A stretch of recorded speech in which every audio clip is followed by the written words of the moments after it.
Hello everyone, welcome to the session on C++ programming language. In this session, we'll be discussing about functions in C++ programming language. In this session, we will discuss what we mean by functions, what are the advantages of function, what is the prototype of declaring a function in C++. Also, we will look for the different types of functions, and also we will see what we mean by the inline functions in C++ programming language. Friends, as you know that you are viewing this session on my YouTube channel, Learn with Prakash Khanade, and subscribe to the channel to see many videos on the subjects of electronics and computer science. So let us start the session with the question what we mean by functions. You will find that in our daily lives, whenever we want to do certain things, then always we take help of other people in order to achieve that thing. Say for example, you have a motorcycle and you know that the motorcycle is a very useful vehicle because you can easily go from one place to the another place. But whenever you want to maintain a motorcycle or whenever you want to service a motorcycle, then it is not possible that you can do such thing on your own. So what you need to do is that you need to take the motorcycle to the garage so that the garage personnel are expert in it and they can easily maintain or they can easily service your motorcycle. As I always told you that whatever we practice in real life, the same thing is being carried in the programming as well. So in real life, it is not possible for us to perform all the tasks on our own, isn't it? And therefore, we will take the help of the experts in order to achieve the task. So we need to take the help of many people in order to get the task done.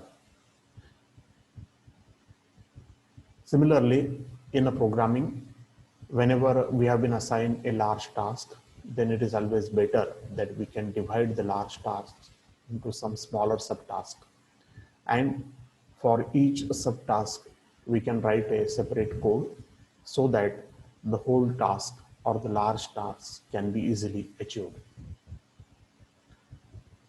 So a self-contained code is normally being written for each subtask. And when we have the collection of all such code, then ultimately what we are achieving is the solution of the large task. So the self-contained code, which is being written to perform a specific task, this is being called as a function, or many times it is also called as a procedure, or in some programming languages, we call it as a subroutine. So function, procedure, or subroutine is, you can say, is a self-contained part of the program or self-contained code which is written to perform any specific task. And therefore, whenever we want to do the same task again and again, then we need not to rewrite the same code again and again. And it is possible that the same function can be called whenever required within a program. One can easily say that any C++ program will contain a large number of functions. So there are certain advantages of using functions in any programming language like C++.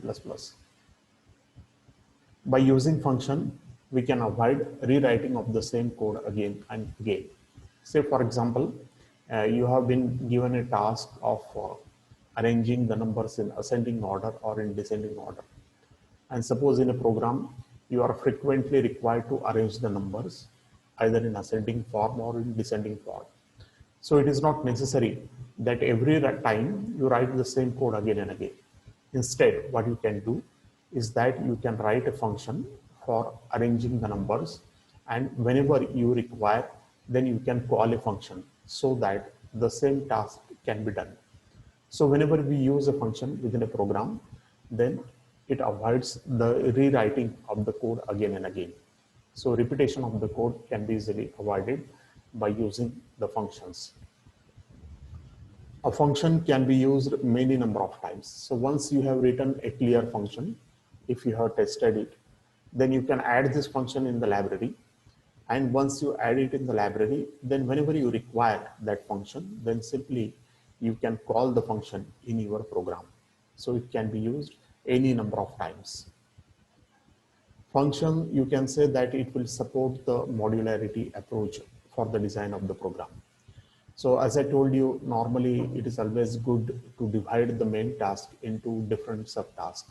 So this is our main program for which we have written different modules such as module 1, module 2. Again, the module 1 is being divided into different modules, and for each module we can write the different functions. So function, whenever we write functions within a program, then actually it is a kind of support of the modularity approach. Whenever we make the use of the functions within a program, then the development of the code is much easier. And it is also possible that you can reduce the length of the code. So the size of the code can be reduced, the time required for the execution of the code can be reduced if you make the use of the functions within the program. Also, it is possible that it is easy to maintain a code whenever you make the use of the functions within a program. So it is frequently needed that whenever you develop certain code for some specific application, then it is necessary to maintain the code. And the maintenance is much easier whenever you make the use of the modular approach or whenever you make the use of the functions. C++ extend the support to the functions in many ways. You will find that in C++ it is possible that many features of the language can be further extended, which are not there readily available, and such features can be easily added by making the use of the functions. Also, it is possible that in C++ a function can be overloaded. So overloading is a very natural concept where we can use the same function name for the similar actions for the different functions. So this is to be called as a overloading of the function. So in C++, it is possible that you can use the same function name for the different functions which perform similar actions. So function overloading is possible in C++.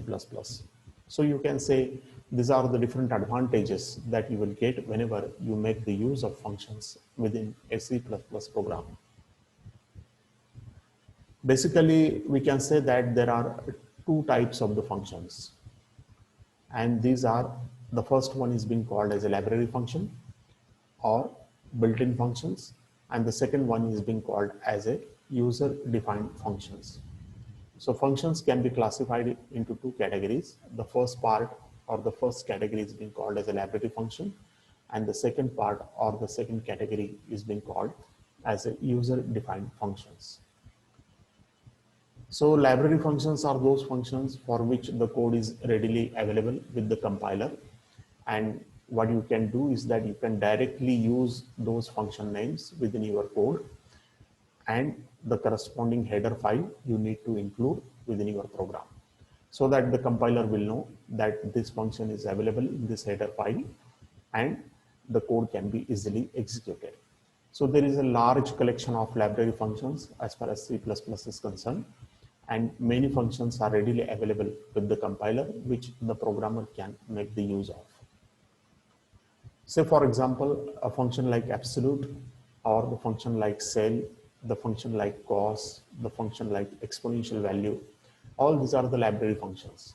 So whenever you want to compute the absolute value of the argument x, then you can make the use of this function within your code. User-defined functions are the functions which are created by the user. Suppose you need a function which is not readily available with the compiler, then in that case you can create your own function. For example, suppose you are creating your own function such as search, or you are creating your own function such as bubble sort, or you are creating your own function such as compute grade. So for these functions, you have to write down the code, you have to test the function, and once such function is successfully tested, then you can add it into the library, and whenever you require it, then you can make the use of these functions. So let us go for the function prototyping. In C++, whenever we want to make the use of any function within a program, then it is necessary to declare the function. And declaration of the function is being called as a function prototyping. That is, we must tell the compiler that what is the function name, then what are the function parameters, and what is the return type of the function. So function prototyping can be achieved through the function header. So say for example, as shown in this diagram, integer is the return type of the function. Then this is a function name, and in the bracket we can have the parameters or arguments. And you will find that whenever there is some body of the function, whenever you want to define a function, then it must include some statements within the function, and these statements are included within the body of the function. So the syntax for the function prototyping is like this: return type, function name, list of the arguments. If there are no list of the arguments, then you can keep this bracket empty, and then in the curly bracket you can write down the number of the statements, and these will constitute the function body. So for example, suppose I want to write a function of which the name is sum and of which the return type is void, and suppose there are two arguments, integer a comma integer b. Then what we are doing in the function body, we are just making the sum of a and b, which is a plus b, and this sum is being printed by using on the screen by using the cout statement. Now, whenever we make the use of the function within a program, then we need to declare a function, and that is being called as a function prototyping. And whenever we declare the function, then whenever we actually want to use the function in the main program, then there we need to call a function. So calling of the function can be of two types in C++ programming language. The first type of the call is being called as the call by value, and the second type of the call is call by reference.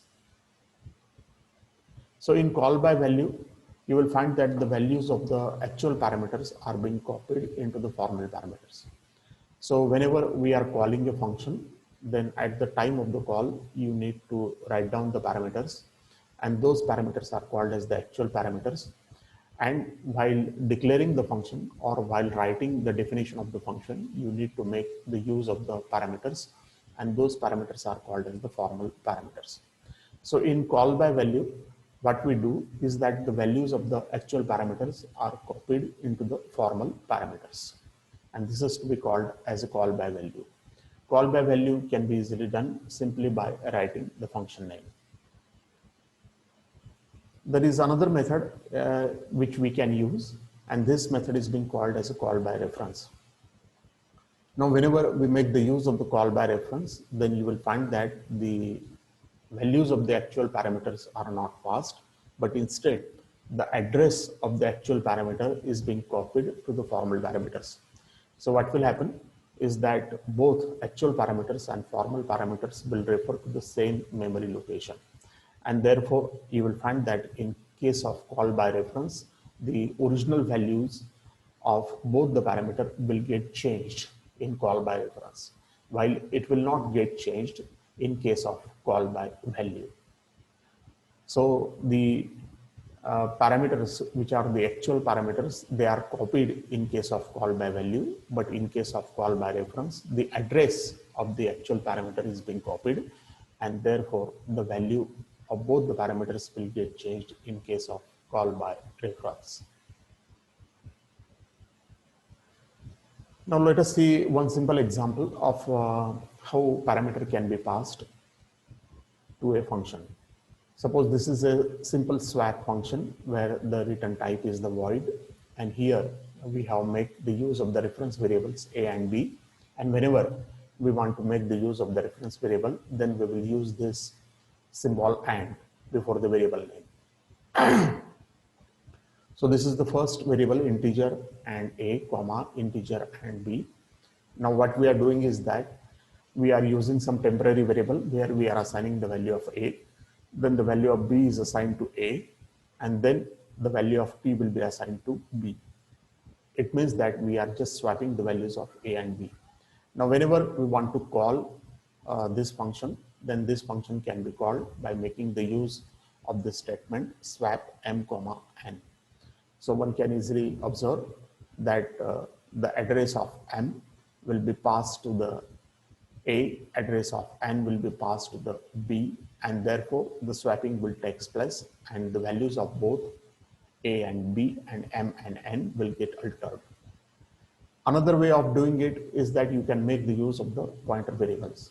Say for example, the same function can be written as void swap integer star a comma integer star b. So this a and b are the pointer variables. And now we can assign some temporary variable t, and t is being assigned with star a is being assigned with star b, and star b is being assigned with t. And now whenever we want to call a function, then again we can call this function by using the name swap. And here we will pass the address of m and address of n to the variables a comma b. So address of m will be passed to the a and address of n will be passed to the pointer variable b. And therefore, in this case also, you will find that both the values of m and n and a and b will be swapped.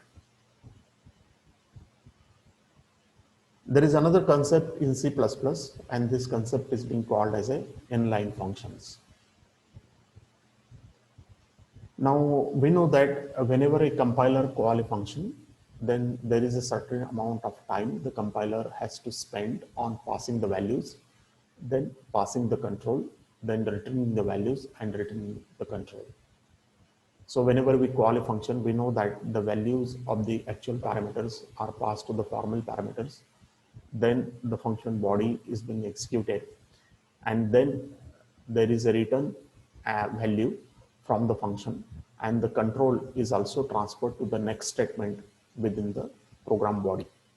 So whole this process will take certain amount of time. So this time can be saved if the compilation time is very important, or if you want to save this time, then it is possible that you can save this time, and this is possible by putting the function body directly inside the program. So whenever you call a function, then at that point the function body itself is inserted by the compiler. And whenever we declare the function as an inline function, only in those cases you will find that the compiler will insert directly the function body at the time of calling. So whenever you want to declare some function as an inline function, then you simply write down this keyword inline before the function header, and then the rest of the things are normal as to other functions that you can write the number of statements within the function body. So for example, I am having a small function inline which is of the type double, of which the name is cube and the argument is double A, and we are returning a value a into a into a. So the function can be declared as an inline only when it has a very small body.